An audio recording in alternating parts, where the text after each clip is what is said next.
RBI ने repo rate में कटौती कर दी है। आपने पहले ही सुर्खियां पढ़ ली होंगी। लोन सस्ते होंगे, ईएमआई कम होंगे, घर खरीदने वालों के लिए खुशखबरी है। लेकिन एक सवाल जो शायद ही कभी कोई पूछता है, क्या इससे आपकी जिंदगी वाकई बेहतर होगी या सिर्फ इकोनॉमी को बेटर फील करवाया जाएगा? आइए सिंपल भाषा में समझते हैं कि आखिर रेपो रेट क्या है, इसके इंक्रीज डिक्रीज से आपको क्या लेना देना है। रेपो रेट वो इंटरेस्ट रेट है जिसमें आरबीआई बैंक्स को पैसे उधार देता है। रेपो कट हुआ तो बैंक्स का बोरोइंग कॉस्ट कम हो जाता है। थ्योरी के मुताबिक बैंक को लोन सस्ते करने चाहिए, ईएमआईस कम होनी चाहिए, पर थ्योरी और रियलिटी में कभी कभी जमीन आसमान का अंतर आ जाता है। मेजरली रेपो कट तीन चीजें प्रॉमिस करता है: सस्ते home loans, lower car EMIs, small businesses के लिए इजी क्रेडिट। यही लाइमलाइट बनती है, यहीं से साइकोलॉजिकल कंफर्ट क्रिएट होता है। आरबीआई डेटा दिखाता है और बैंक एफडी रेट्स तुरंत कट कर देते हैं। लोन रेट्स कट करने में भी वीक्स और मंथ्स लग जाते हैं।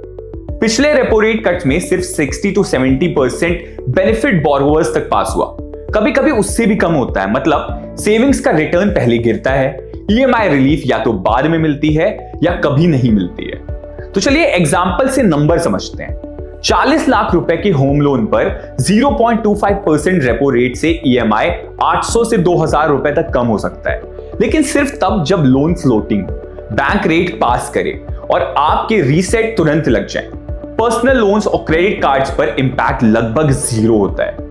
पर इसका बेनिफिट सबसे पहले कौन लेता है? तो आंसर ना ही एवरेज सेवर्स हैं, ना ही एफडी होल्डर, बल्कि first benefit real estate developers, non banking financial company यानी कि एनबीएफसीज, ऑटो कंपनीज और स्टॉक मार्केट सेक्टर्स जैसे कि बैंकिंग, इनको जाता है।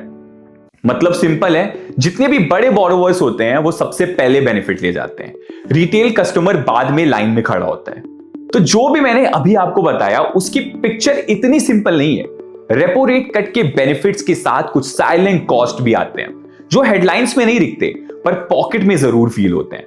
इन हिडन कॉस्ट का एक सिंपल ब्रेकडाउन आपको दे देता हूं for better understanding. Foremost FD income गिर जाती है।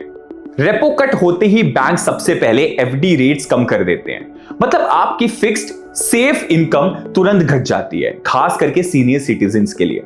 सेकेंड पॉइंट है इन्फ्लेशन का प्रेशर बढ़ना। सस्ता लोन ज्यादा बोरोइंग को इंकरेज करता है, ज्यादा खर्चे हो जाते हैं और डिमांड बढ़ने से चीजों के दाम धीरे धीरे ऊपर जाने लगते हैं। थर्ड पॉइंट है डेट कल्चर स्ट्रांग हो जाना। ईएमआई सस्ती होने लगती हैं, लोग सेविंग्स के बजाय लोन्स पर ज्यादा डिपेंड होना शुरू कर जाते हैं, जो लॉन्ग टर्म फाइनेंशियल स्ट्रेस को बढ़ा देता है। सिंपल मतलब यह है कि रेपो कट से पैसा सस्ता तो जरूर होता है, पर रिस्क साइलेंट हो जाता है, जो तुरंत नहीं थोड़े टाइम के बाद पता चलता है। For more such informative videos, do not forget to follow all the social media platforms of No Noise Stories.